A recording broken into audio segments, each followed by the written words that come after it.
प्यारे बच्चों, मैंने आपके साथ कल डिस्कशन किया था ट्रायंगल्स में, यानी कि कॉन्ग्रुएंसी ऑफ ट्रायंगल्स, जो कि क्लास 7 का चैप्टर है। उसमें मैंने आपके साथ ICSC understanding mathematics ML Agarwal 12.1 का डिस्कशन किया था। आज मैं डिस्कशन करूंगा 12.2 एक्सरसाइज का। ये कॉन्ग्रुएंसी के बेसिक्स होते हैं जो सीबीएसई में भी यूज होते हैं, आईसीएससी में भी यूज होते हैं। तो आपको ये सारे बेसिक्स बहुत ही ध्यानपूर्वक से समझने हैं, क्योंकि इससे पहले टर्म पे जो आपने एक्सरसाइज की थी वो एक्सरसाइज थी ट्रिपल एस कॉन्ग्रुएंसी पे। अब हम लोग कंटिन्यू करेंगे विद नेक्स्ट कॉन्ग्रुएंसी, जिसमें एएसए आरएचएस जो भी कॉन्ग्रुएंसी आएगी वो मैं आपको सिखाता चला जाऊंगा।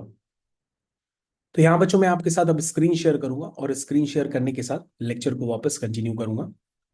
ये बच्चों मैंने आपके साथ स्क्रीन शेयर कर दी है, और स्क्रीन शेयर करने के बाद अब मैं आप स्क्रीन शेयर करने जा रहा हूँ आपके साथ आईपैड की। तो बच्चों आईपैड की स्क्रीन के साथ आप शेयरिंग करेंगे अब। तो बच्चों यहाँ पे स्क्रीन मैंने फाइनली शेयर कर दी अब आपके साथ।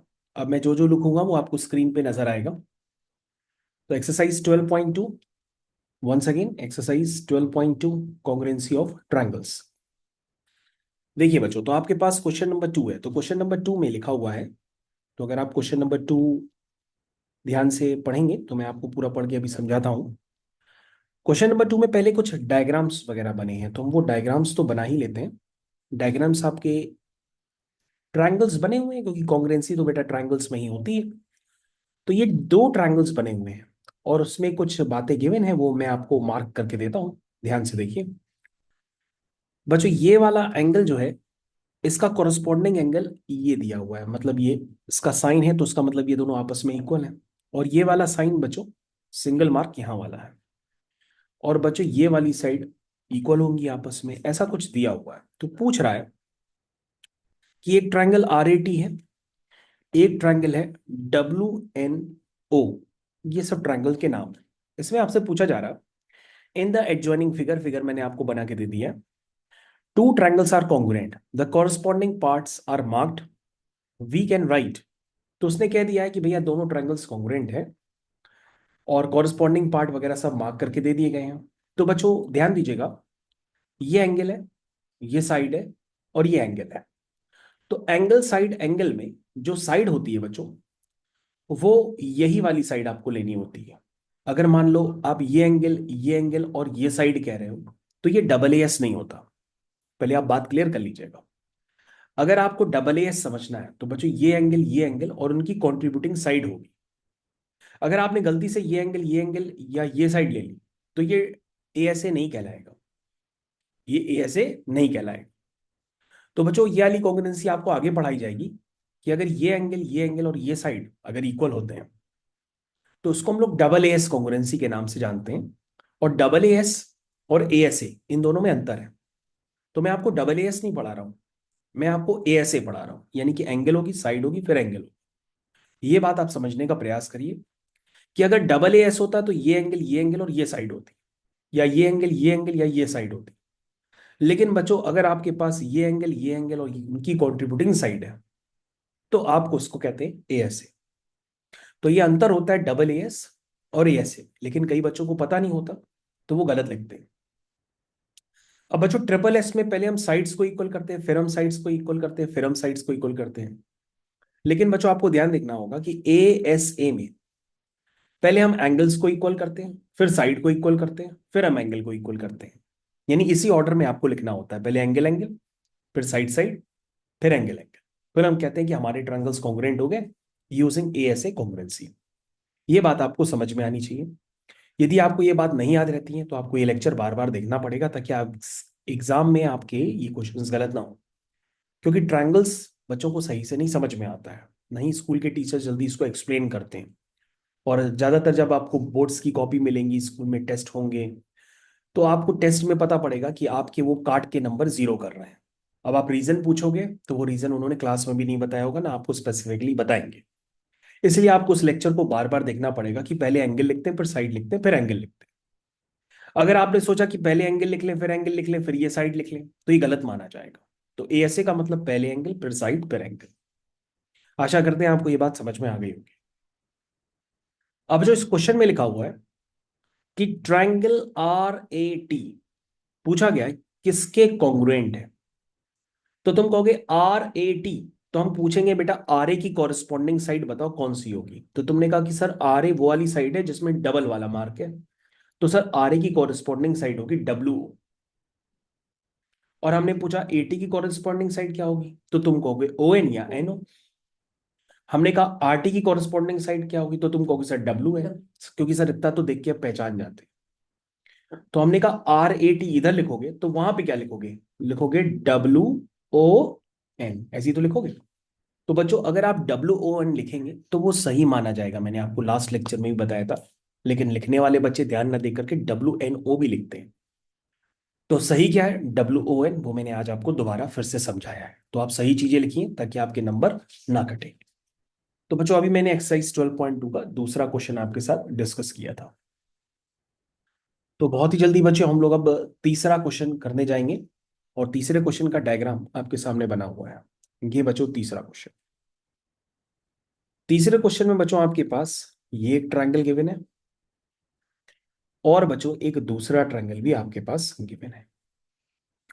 अब बच्चों आपको ध्यान देना होगा, ये ट्रायंगल हो गया आपका ए बी सी, ये ट्रायंगल होगा आपका पी क्यू आर। ठीक, ऐसा डायग्राम मैंने नहीं बनाया, ऐसा तो बन के पहले से ही आपको दे दिया गया है। ठीक, चलिए बच्चों, तो ऐसा दिया गया है कि दोनों में ये वाले एंगल 90-90 है ना। और क्या गिवन है, और ये गिवन है कि ये वाला एंगल भी आपस में इक्वल है, ऐसा लिखा हुआ है। अच्छा, अब लिखा है कि क्वेश्चन पढ़ते हैं। इसमें लिखा है if triangle ABC and triangle P Q R are to be congruent, name one additional pair of corresponding parts, in what criteria did you follow. तो ये कह रहा है अगर ये दोनों ट्रायंगल कॉन्ग्रुएंट है तो कौन सी दोनों की कॉरेस्पॉन्डिंग साइड आपस में इक्वल होनी चाहिए। तो बहुत आसान सा क्वेश्चन है, यही तो मैं आपको कंसेप्ट बहुत देर से बता रहा था कि ये एंगल होगा ये एंगल होगा तो ये वाली साइड होनी चाहिए। तो इसका मतलब दोनों में एडिशनल कौन सी साइड होनी चाहिए, बीसी और क्यू आर, इनको आपस में इक्वल होना पड़ेगा। अगर बीसी और क्यू आर आपस में इक्वल होते हैं तभी हमारे ये दोनों ट्रायंगल कॉन्ग्रुएंट होंगे। तो ये बात आपको समझ में आनी चाहिए। तो आप लिखोगे बीसी अगर क्यू आर के इक्वल हो जाता है देन हमारा जो ट्रायंगल है ए बी सी। तो बच्चों ए बी सी का कॉन्ग्रुएंट ट्रायंगल हम क्या लिखेंगे, जरा पढ़ के बताइए। अब देखिए, अब आप पढ़ पा रहे हैं। PQR। बिल्कुल सही, क्योंकि ए बी तुमने इसको कहा है तो उसकी कॉरेस्पॉन्डिंग साइड पी क्यू तुमको पहले यहां कहनी पड़ेगी, तो that means P Q are. तो बच्चों ये मैंने आपको रीजन के साथ बता दिया। अगर आपके पास बुक्स नहीं है तो आप स्क्रीन पे लगातार देखिए, और बच्चों कॉन्ग्रुएंसी का साइन इस तरह से बनाते हैं, तो आप इसी तरह से बना के फॉलो करिए। इसके बाद बच्चों यहाँ पर और भी क्वेश्चंस दिए गए हैं। मैं क्वेश्चन एक बार 10वां करता हूं ताकि आपका डर हट जाए। 10वें क्वेश्चन में सबसे पहले आपके पास एक डायग्राम गिवन है। चलिए बच्चों डायग्राम बनाते हैं सबसे पहले। ये बच्चों 10वें क्वेश्चन में आपके पास एक डायग्राम गिवन है, तो मैं वो डायग्राम पहले आपके लिए बना रहा हूँ फिर डिस्कशन करता हूँ। ये बच्चों डायग्राम ऐसा कुछ गिवन है। अब देखो बच्चों यहाँ पे क्या लिखा है, यहाँ पे लिखा है ए सी ओ बी डी, ऐसे बच्चों कुछ मार्किंग की गई है। उसमें लिखा है ये वाला एंगल जो है इस वाले एंगल के इक्वल है, ऐसा लिखा हुआ है। इसमें मार्क है पहले से। अब हम क्वेश्चन पढ़ के आपको बताते हैं। इसमें लिखा है in the adjoining figure O is the mid point of A B. बच्चों ओ क्या है, मिड पॉइंट है। तो बच्चों मिड पॉइंट का मतलब क्या होता है कि अगर ये ओ आपका मिड पॉइंट है दैट मीन्स जितनी लेंथ ये होगी उतनी लेंथ ये होगी। क्योंकि बच्चों आपको समझ में आना चाहिए कि ओ किसका मिड पॉइंट है, ए बी का ही तो होगा मिड पॉइंट। तो इसका मतलब जितनी लेंथ ए ओ की होगी उतनी लेंथ ओ बी की होगी। तो बच्चों इस पॉइंट का मतलब खुद निकालना होता है एग्जाम में, क्योंकि इन्होंने गिवन दे रखा है कि O is mid point of A B. That means बच्चों इसका क्या मतलब आपने निकाला, अगर बच्चों ये मिड पॉइंट है दैट मीन्स जो ए ओ की लेंथ होगी वो ओ बी की लेंथ के बराबर होगी। इसका मतलब बच्चों ये गिवन है। ठीक, चलिए उसके बाद and angle A is equal to angle B, ये तो बच्चों पहले ही से गिवन है। कह रहा कि शो करो कि आपके जो दोनों ट्रायंगल हैं ए ओ सी और बी ओ डी, ये ट्रायंगल आपके कॉन्ग्रुएंट ट्रायंगल्स हैं। तो बच्चों अब आपको कॉन्ग्रुएंट ट्रायंगल्स समझने होंगे कि भाई कॉन्ग्रुएंट ट्रायंगल्स इनको कैसे करना है। तो आप बता सकते हैं दोनों ट्रायंगल कॉन्ग्रुएंट हुए। ए और बी से इक्वल। हम्म, डी और सी इक्वल, हाँ, डी और सी इक्वल हो जाएंगे इनके साइड्स। डी और सी कोई साइड ही नहीं होती है। डी और सी तो पॉइंट है। ओके बच्चों, तो आपने शायद क्लास सिक्स के चैप्टर्स नहीं पढ़े हैं। तो क्लास सिक्स के चैप्टर्स में ऐसा पढ़ाया जाता है कि अगर दो लाइंस पैरेलल होती हैं और एक ट्रांसवर्सल लाइन होती है, तो क्लास सिक्स में ये पढ़ाया जाता है चैप्टर में, कि ये दोनों एंगल्स आपस में इक्वल होते हैं। इनको हम लोग कहते हैं बच्चों वर्टिकली अपोजिट एंगल्स। भाई ये क्लास सिक्स में पढ़ाया जाता है कि भाई इंटरसेक्टिंग लाइंस हमेशा कौन से एंगल बनाती हैं? Vertically opposite angles. तो बच्चों ये जो एंगल वन होता है ये एंगल टू के बराबर होता है, और एंगल टू एंगल थ्री के बराबर होता है, एंगल थ्री एंगल फोर के बराबर होता है। तो अगर आपने क्लास सिक्स में पढ़ के नहीं आए हैं, तो आप एक बार समझ लीजिए कि एंगल वन एंगल थ्री के बराबर है। इसका रीजन होता है कि कॉरस्पॉन्डिंग एंगल है। एंगल वन एंगल टू के बराबर है, इसका रीजन है कि वर्टिकली अपोजिट एंगल्स हैं। एंगल थ्री एंगल फोर के बराबर है, इसका रीजन है कि वर्टिकली अपोजिट एंगल्स हैं। लेकिन बच्चों ये संभव तभी है जब ये दोनों क्या है, पैरेलल लाइंस है, और ये बच्चों एक ट्रांसवर्सल लाइन जो पैरेलल लाइंस को कट करती है। तो बच्चों आपको ये पार्ट जरूर पता होना चाहिए कि भाई वन और थ्री क्या है, कॉरस्पॉन्डिंग एंगल, ये इक्वल होते हैं। टू और वन क्या है, वर्टिकली अपोजिट एंगल्स, ये इक्वल होते हैं। टू और थ्री क्या है, ऑल्टरनेट इंटीरियर एंगल्स, ये भी बच्चों इक्वल होते हैं। तो बच्चों अगर आप क्लास सिक्स में पढ़ के नहीं आए हैं, सेवंथ में डायरेक्ट आ गए हैं, तो आपको इतनी बातें जरूर पता होनी चाहिए कि ये दोनों एंगल्स इक्वल होते हैं, रीजन होता है कॉरस्पॉन्डिंग एंगल। ये दोनों एंगल्स होते हैं इक्वल होते हैं, रीजन होता है वर्टिकली अपोजिट एंगल्स। ये दोनों एंगल्स इक्वल होते हैं, रीजन होता है ऑल्टरनेट इंटीरियर एंगल्स। समझ में आया? तो बच्चों कभी भी अगर इंटरसेक्टिंग लाइंस होती है तो उनके बीच में जो एंगल्स इस तरह से बनते हैं तो उनको हम क्या कहते हैं, वर्टिकली अपोजिट एंगल्स। तो बच्चों इसके ज्ञान के अभाव में आप इस क्वेश्चन का सही जवाब नहीं दे पा रहे थे, लेकिन अब आप दे पाएंगे। ध्यान से देखो बच्चों, यहां पर दो इंटरसेक्टिंग लाइंस है। अगर आपको नहीं दिखाई दे रहा है तो हम इंटरसेक्टिंग लाइंस आपको मार्क करके देते हैं। ये देखो बच्चों, ये दोनों इंटरसेक्टिंग लाइंस है, और कहां पे इंटरसेक्ट कर रही है, ओ पर। तो बच्चों इंटरसेक्टिंग लाइंस क्या बनाती है, वर्टिकली अपोजिट एंगल्स जो आपस में क्या होते हैं, इक्वल होते हैं। ये बात आपको समझ में आई? तो बच्चों हमसे पूछा जा रहा था क्या ये दोनों ट्रायंगल कॉन्ग्रुएंट हैं, अगर हैं तो कैसे शो करोगे? तो तुम लिखोगे in triangle A O C and triangle A O C का कोरस्पॉन्डिंग ट्रायंगल आप कैसे लिखेंगे बच्चों, पढ़ के बता सकते हैं? ओके, आप ट्रायंगल का नाम नहीं जानते, देखिए कैसे पढ़ते हैं। ये बच्चों ए ओ सी ट्रायंगल है, ठीक है ना। तो मैंने ए कहां से पकड़ा, जहां पर ये वाला एंगल बना हुआ था। तो इसका कॉरस्पॉन्डिंग ट्रायंगल बच्चों ये, तो कैसे पकड़ोगे, इसके कॉरस्पॉन्डिंग ट्रायंगल का नाम होगा ए ओ सी। अगर बोलोगे तो उसका कॉरस्पॉन्डिंग ट्रायंगल होगा बी ओ डी। मेरी बात समझिएगा। और यदि बच्चों आप बोलते हैं सी ए ओ, तो उसका कॉरस्पॉन्डिंग ट्रायंगल होगा डी बी ओ। ये बात आप समझिए, क्योंकि मैंने पहले भी आपको बताया था, और बार बार लेक्चर को रिपीट करके देखिए। चलिए भाई, तो आपको देखना होगा कि बच्चों यहां पर हमने क्या बताया, मैंने बताया भाई ए ओ सी का कॉरस्पॉन्डिंग ट्रायंगल कौन सा डी होगा, बी। ठीक है ना। तो ए ओ सी, देखो बच्चों ए ओ सी का ट्रायंगल जो होगा वो कौन सा होगा, B O D. B O D. आप सही नहीं समझ पा रहे हैं तो ट्रायंगल, ये लेक्चर आपको बार बार देखना पड़ेगा। बी ओ डी, ठीक है ना। अब बच्चों आपको बताना पड़ेगा, क्या क्या बताएंगे, बताइए इस एंगल का क्या नाम है। कुछ भी नाम लिख सकते हैं, ट्रायंगल का नाम लिखते समय स्पेसिफिकेशंस ध्यान देने पड़ते हैं। लेकिन एंगल मैंने आपको लास्ट में बताया था कि इसको हम एंगल ए भी कह सकते हैं, और एंगल ए कहना सही नहीं है, हम पूरे एंगल का नाम भी लिखते हैं। इस एंगल का नाम है, आप सी ए ओ भी कह सकते हैं, या ओ ए सी भी कह सकते हैं। ये बात समझिएगा। तो इस एंगल का नाम क्या है, सी ए ओ या ओ ए सी। ठीक है, चलिए अब लिखना स्टार्ट करते हैं। तो पहले ट्रायंगल में एंगल है सी ए ओ, और दूसरे ट्रायंगल में एंगल है डी बी ओ, ठीक है ना। ये क्या था बच्चों, ये तो गिवन था ना, ये तो क्वेश्चन में गिवन था। एंगल हो गया। अब एंगल के बाद बच्चों एंगल नहीं लिखना, एंगल साइड लिखती है। साइड क्या होगी, को लिखो A O is equal to O B. इसका रीजन क्या है, ओ इज मिड पॉइंट। इसका रीजन क्या है, ओ इज मिड पॉइंट। किसका मिड पॉइंट है, ऑफ ए बी का। ये बच्चों इज द रीजन लिखे जाते हैं। उसके बाद बच्चों एंगल हो गया, साइड हो गया, अब आप क्या लिखोगे, एंगल लिखोगे। तो बच्चों बताओ तीसरा एंगल कौन सा है। तुम कहोगे तीसरा एंगल है सी ओ ए इज इक्वल टू, देखो सी ओ ए दिखाई दे रहा, सी ओ ए किसके बराबर होगा बताइए, बी। D O B. समझ में आया? उसका रीजन क्या है, वर्टिकली अपोजिट एंगल। ये बच्चों है। तो बच्चों ये हो गया triangle A O C is congruent to triangle B O D. Congruent हो गया, कौन सी कॉन्ग्रुएंसी यूज हुई, ए एस ए। तो बच्चों ये क्वेश्चन आपको मैंने पूरा कंप्लीट कर दिया, और इस 10वें क्वेश्चन के माध्यम से आपने बहुत सारी चीजें सीखी। तो इस क्वेश्चन को प्रयास करिएगा आप 2 से 3 बार, जब आप करेंगे तो अब आपको ये खुद आएगा।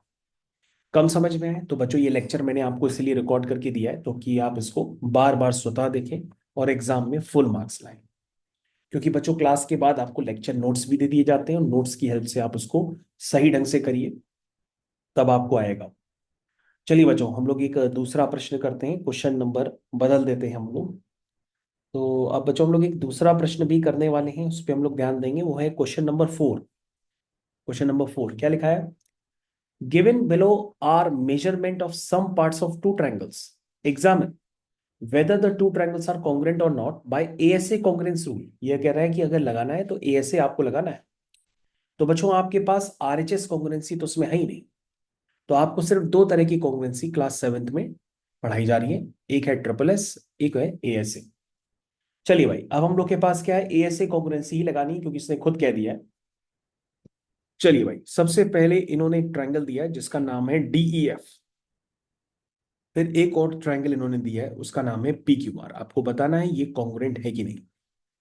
तो आपका फर्स्ट पार्ट मैं रेडी कर रहा हूं, इसका नाम है बच्चों DEF, दूसरे वाले का नाम है बच्चों PQR। ठीक है, चलिए एंगल डी कितना है बच्चों, पढ़िए 60 डिग्री। ठीक है, एंगल एफ कितना है, 80 डिग्री। ठीक है, और DF कितना है बच्चों, ये है 5। चलिए अगला पढ़िए, एंगल क्यू कितना है, 60। एंगल आर कितना है, 80 डिग्री। QR कितना है, 5। तो क्या बच्चों ये दोनों आपस में ASA से कॉन्ग्रुएंट है। यस। ओके सर बिल्कुल है, क्योंकि सर इसका कोरस्पॉन्डिंग एंगल ये है, इसकी कोरस्पॉन्डिंग साइड ये है, और इसका कोरस्पॉन्डिंग एंगल ये है। तो दैट मीन्स बच्चों हम यहां पे कह सकते हैं कि ट्राइंगल DEF, अगर मैंने DEF बोला है तो वहां पे भी आप कोरस्पॉन्डिंग ट्राइंगल बोल के बताएंगे। बताएंगे DEF का कोरस्पॉन्डिंग ट्राइंगल क्या होगा, नाम पढ़ के बताइए लेकिन आप बोल पाते हैं। मैंने डी कहां से बोला था, 60 डिग्री से बोला था। ई पर कहां बोला, कोई भी एंगल नहीं है, तो DEF, तो यहां से क्या बोलोगे, Q Q P P R. R समझे कि नहीं, क्या हो गया, Q P P R. R. अगर बच्चों इस तरह से लिखेंगे, सावधानी बरतेंगे, तो आपको पूरे नंबर मिलेंगे। कॉन्ग्रुएंसी का साइन अगर आप नहीं बनाना चाहते हैं तो पहले आप दोनों पैरेलल लाइंस बना लीजिए, इक्वल का साइन बना लीजिए, और उसके बाद इस तरह से टेढ़ी लाइन बनाइए। इसको कहते हैं कि हमारे ट्रायंगल्स कॉन्ग्रुएंस है, किससे, ASA से। चलिए भाई सेकंड पार्ट की तरफ आते हैं। सेकंड पार्ट में जिन बच्चों ने अभी भी नहीं सीखा तो वो सेकंड पार्ट के माध्यम से अभी भी सीखने का मौका है। आपको फिर से यही 2 सेम ट्रायंगल बनाने हैं। चलिए बनाना स्टार्ट करते हैं। सबसे पहले आपके पास एक ट्रायंगल है DEF, और दूसरे ट्रायंगल का नाम है बच्चों PQR। तो बच्चों ये हो गया DEF, और इसका नाम हो गया बच्चों PQR। चलिए बच्चों स्टार्ट करते हैं। एंगल डी कितना है, 60। एंगल एफ कितना है, 80। और इसके बाद DF दिया है 6। DF दिया है बच्चों 6। चलिए एंगल क्यू कितना है, 60। एंगल आर कितना है, 80। QP कितना है, 6। QP ये बच्चों 6 है।